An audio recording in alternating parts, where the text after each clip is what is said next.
북한 기독교와 6.25 전쟁. 이 칼럼은 월드뷰 2020년 6월 호에 실린 칼럼으로 서울 YMCA 월남시민문화연구소 소장인 김명구 소장이 쓴 칼럼입니다. 1. 공산정권의 비협조적이어서 북한의 기독교인들이 탄압받았고 월남해야 한다. 최근 한국 학계의 일각에서 다음과 같은 주장을 하고 있다.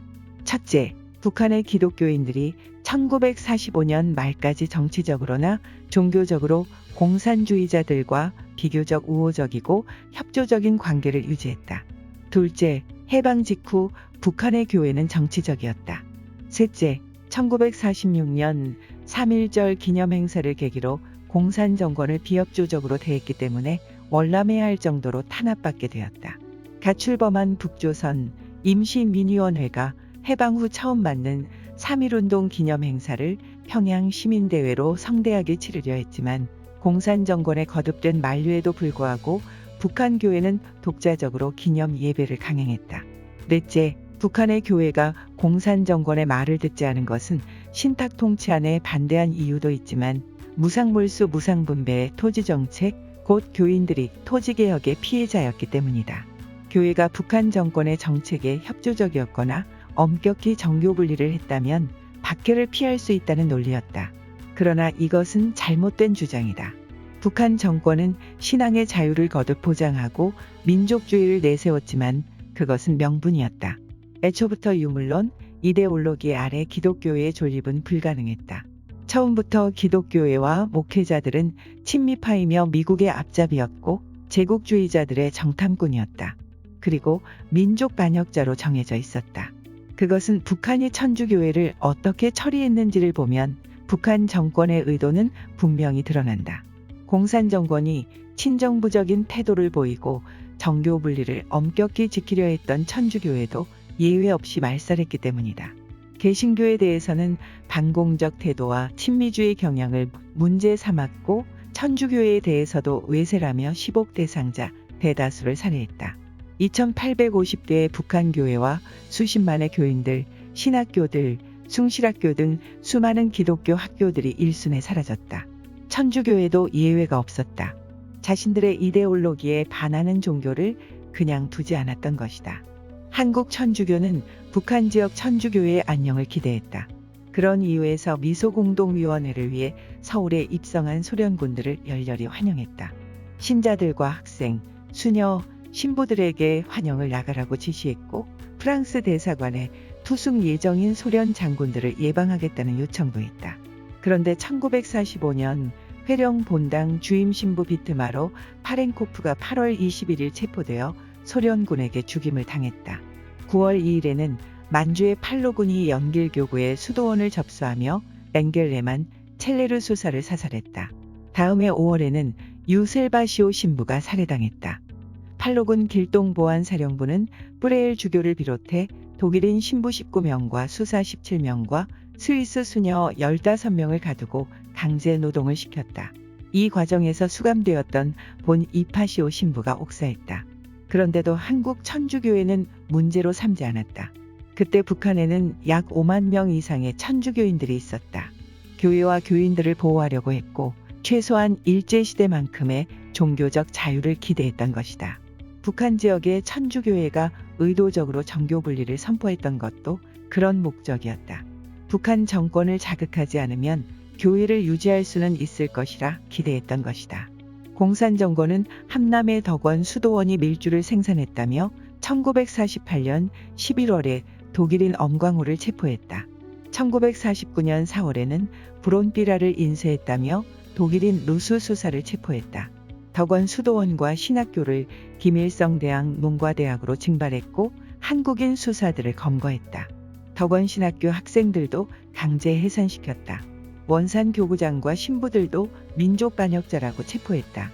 원산 천주교 성당을 극장으로, 원산 수녀원을 인민군 병원, 사택은 내무서로 징발해 사용했다.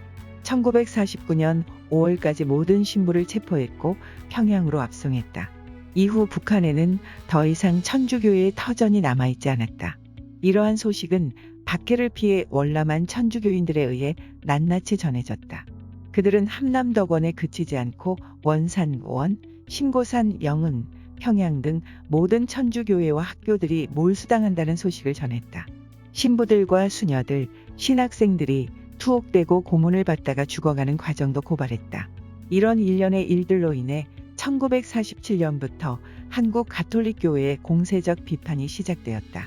공산주의와의 투쟁을 선언했고 이를 가톨릭과 악마와의 전쟁이라 명명했다. 경향잡지는 공산정권의 탄압을 낱낱이 고발했다.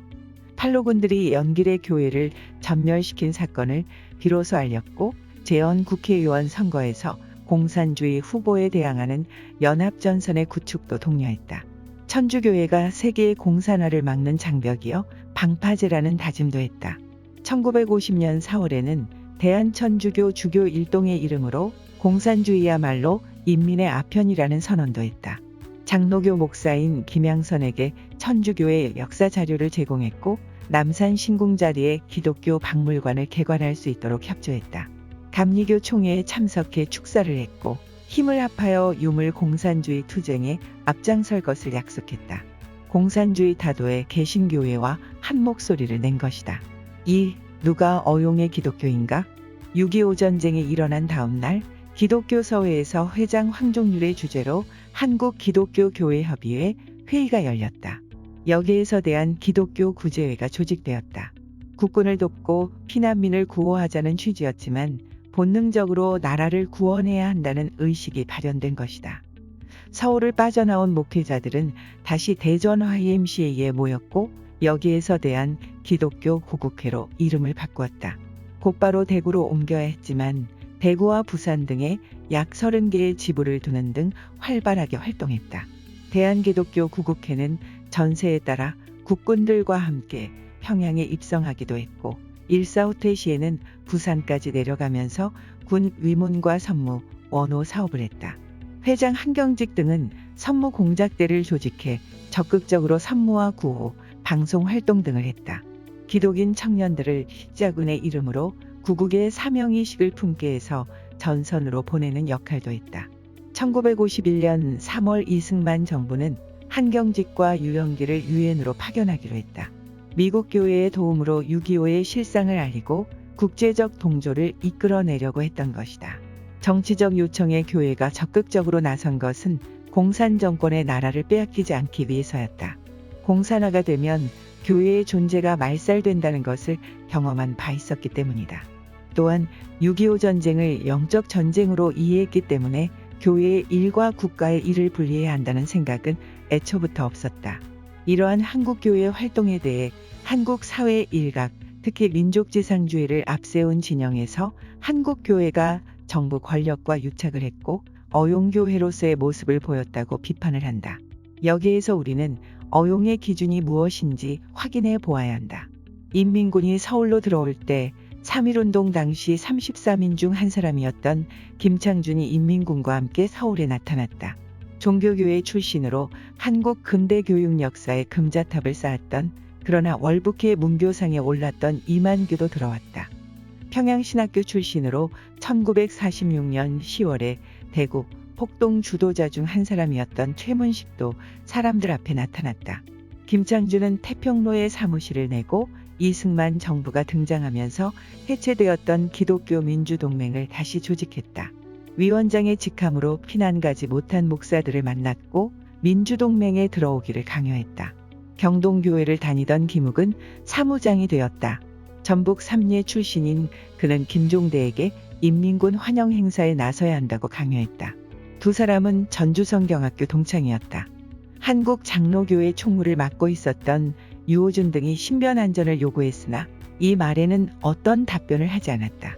미국 게레신학교에서 공부하고 협성신학교 교수를 지냈던 김창준은 계급투쟁이 인류를 멸망시키는 반면 기독교의 복음과 십자가의 사랑은 모든 죄악을 소멸시킨다고 고백한 바 있다.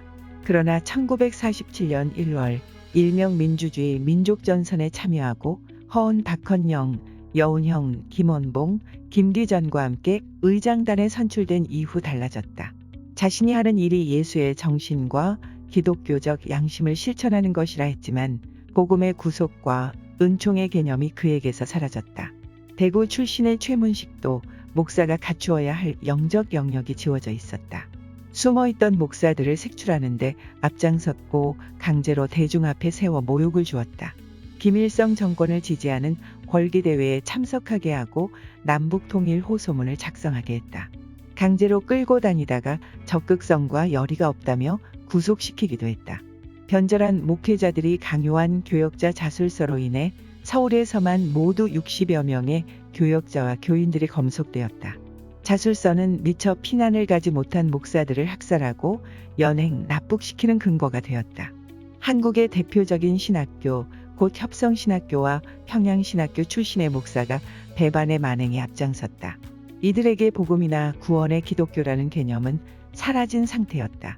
영적 가치를 거부했고 하나님의 존재도 부인했다. 서울에 남아있던 사람들과 기독교인들은 그것을 몰랐다. 수많은 사람이 고초를 겪었고 적지 않은 기독교인들이 모진 수모를 당했다. 변절한 기독교인들은 자신들을 가로막거나 맞선다고 생각하면 반동분자로 낙인 찍고 무참하게 폭력을 가했다. 그것은 이들이 변절했다는 것을 입증한다. 땅에서 이루어지는 유토피아에 전념한 나머지 부활과 영생을 부정하고 외면한다면 그것은 기독교가 아니다. 기독교의 복음을 민족을 위한 도구에만 국한한다면 그것은 복음을 왜곡하는 것이다. 예수 그리스도의 삶과 말씀을 충실히 따르고 실천한다고 하면서 영혼 구원의 영역을 외면하면 그것도 기독교로 인정될 수 없다. 한국 교회의 전통에서는 그것을 분명히 한다. 기독교의 복음은 민족의식과 애국적 사명을 소중히 여기지만 그것 자체를 위해 존재하지 않는다.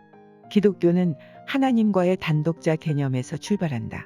사회적 사명과 국가적 소명을 소중히 여기지만 기독교 복음의 출발점은 예수 그리스도를 통한 구원이다. 복음의 영적인 영역을 상실하는 순간 이미 기독교의 근원적 정체성은 없어진다. 어용인지 아닌지를 가르는 조건은 여기에서 판명이 된다. 한국 기독교회의 각인된 생각이다.